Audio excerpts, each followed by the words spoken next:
Enolization of carbonyl compounds. So it says here carbonyl compounds with alpha hydrogens, such as here, are in equilibrium with the vinylic alcohol isomers that are called enols. And the two isomers that interconvert are called tautomers. So we learned about this in organic 1, talked about the keto enol tautomers. So let's actually look at the tautomers in this example. So this is called the keto form because it's a ketone. And if you use ghost water, this is in equilibrium, whether it's acidic or basic. So this is in trace amounts. Then you can also have the enol form. So the enol form always has this formula. You have an alkene. That's how I understand it. En, En. And then, of course, you have the alcohol, which is the ol. So that's how you get enol. You can think of it that way. But anyway, going back to this, at equilibrium, this is at equilibrium.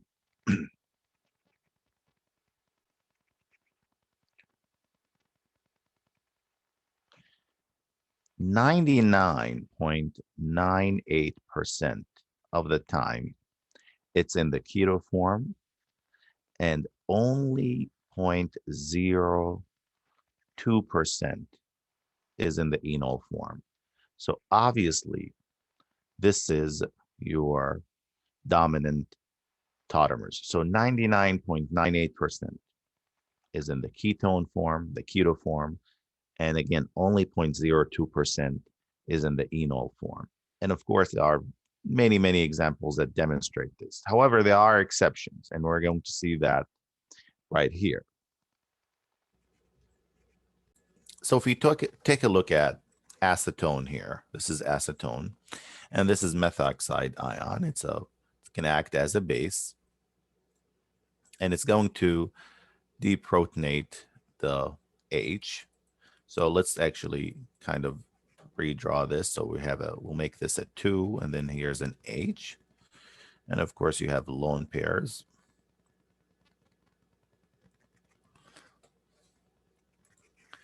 And it's going to go attack there. Electrons go back to carbon. There's one thing that is worth mentioning is that, again, as we said, the pKa of the alpha hydrogen is around 20. So we get, of course, resonance stabilized enolate, as we've drawn before.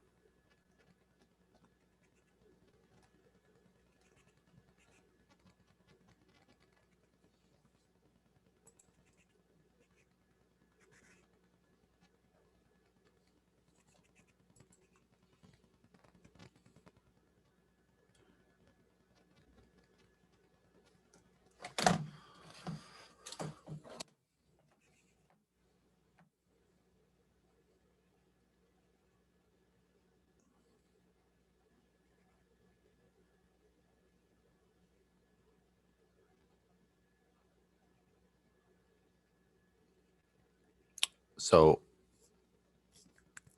you formed, plus of course, we need to list the HOCH3, the protonated.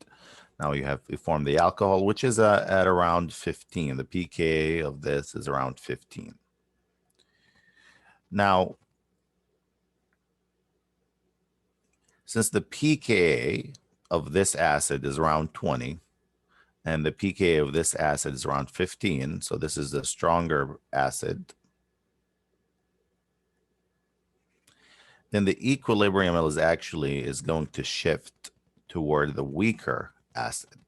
Once again, going back to acids and bases in chapter 2 of the text. You always shift toward the weaker acid.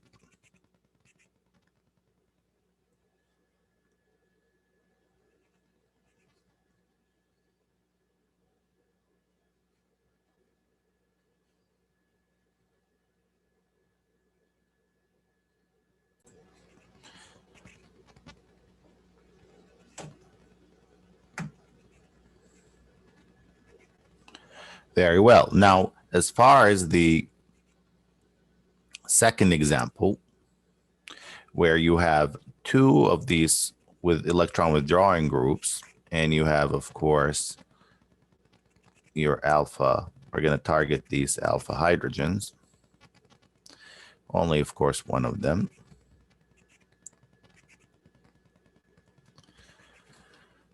You can, of course, guess that resonance is going to play a tremendous role in this.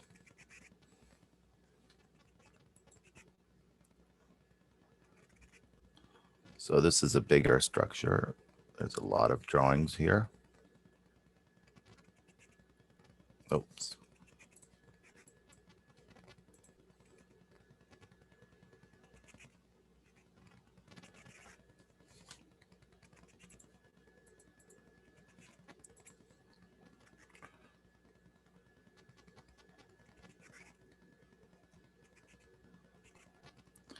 Okay, so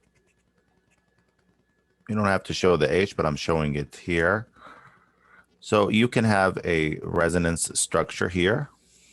You can have two resonance structures, actually. You can delocalize these electrons on either side. They can go to this carbonyl or to the carbonyl on the left, on the right or on the left. So we're going to draw both. I know this. We're good with resonance structures. We should be.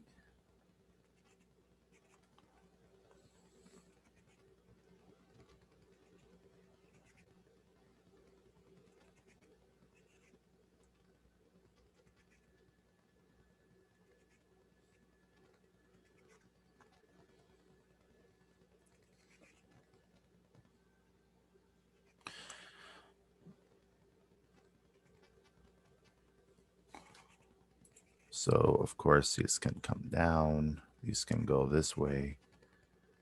And these can go there.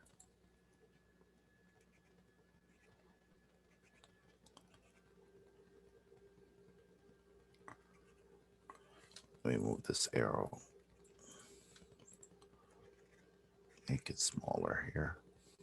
Resonance arrow.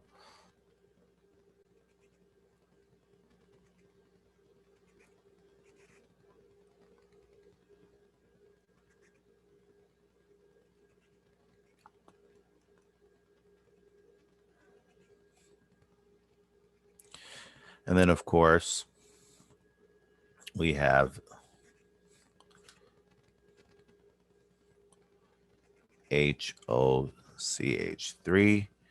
So this is, again, has a pKa of around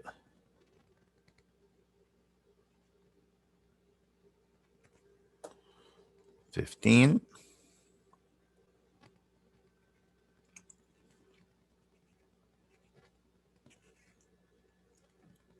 The pKa of this is around 9. So now this is your weaker acid. This is now your stronger acid. So the equilibrium is going to shift toward the enolate form and, of course, the methanol, the alcohol. So the reason why this reaction occurs very rapidly is because, again, the enolate is resonance stabilized. So a pressing question would be like, how would you completely deprotonate acetone? You saw that it didn't work as well here. And the answer is you need a stronger base.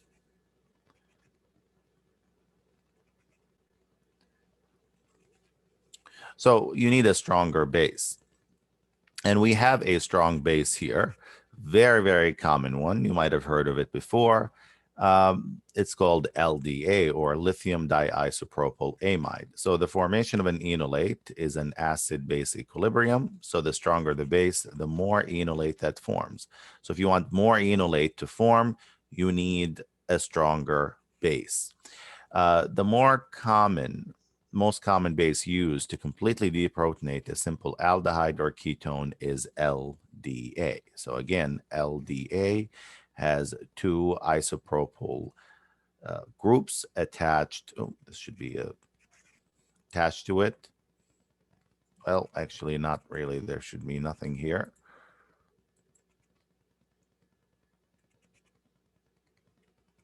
Not sure where that came from, but let me see here. Let me remove this.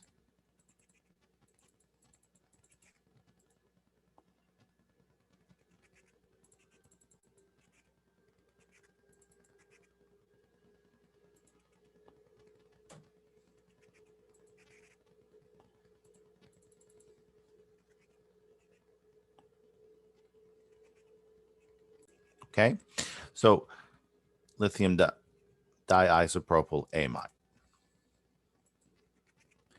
So how do you make lithium diisopropyl amide? So you need a N-butyl lithium, extremely strong base. And of course, we know there's a bond right there between the butyl lithium. So you use that to deprotonate.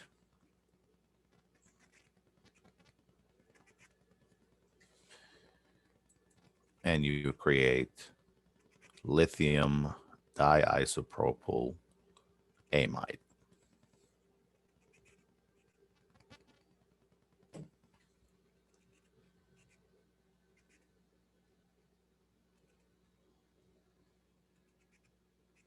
So the question then is, how would the reaction take place? Once again,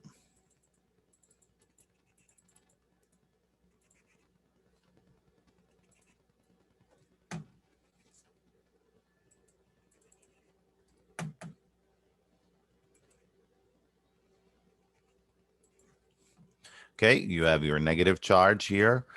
Let's actually change this up a little bit, put a 2 here, and then show the H. So the attack would be this way, that way. So the pK of this is around, like I said, 20. It's an aldehyde or ketone. And you would be making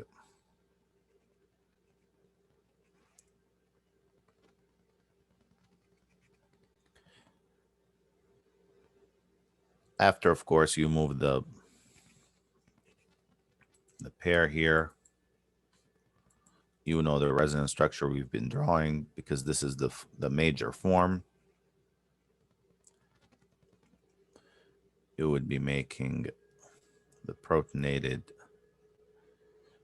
amide. And the pKa, since this is an amine, the pKa of amines are around 40. So, of course, the equilibrium will shift to the product side, of course, making more of the enolate. So once again, strong base, the more of the strong base you have, the more of the product you will make. Look at the difference in the pKa. We always shift toward the weaker acid, conjugate acid in this case. Now, and of course, correspondingly the weaker base. If you remember from before, from Orgo 1, this base is much more stable than this base, simply because, again, oxygen is more electronegative than nitrogen. So the question is, why do we use LDA? It's a very common one. I worked with it. It is a strong, and this is the key word, non-nucleophilic base. It's huge, okay? It is too hindered to attack the carbonyl.